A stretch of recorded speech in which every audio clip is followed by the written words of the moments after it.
Okay guys, dito tayo sa first river crossing, no? Malapit na rin tayo dun sa mismong jump off.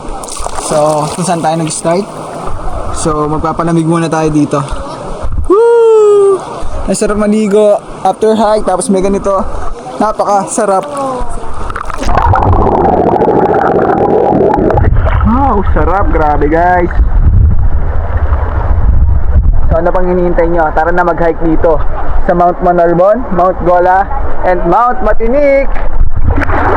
Sarap maligo. Woohoo! Sarap maligo guys. Okay guys, pabalik na ulit tayo. So tapos na tayo maligo, tapos na rin tayo mag-hike. So kakain na tayo ng lunch, then uwi na tayo sa Manila. Saglit lang tong i-hike. So ang oras natin 11:58 pa lang mga guys. So tapos agad natin. So sa Manila siguro mga 4 PM na doon na tayo. Tara, let's go.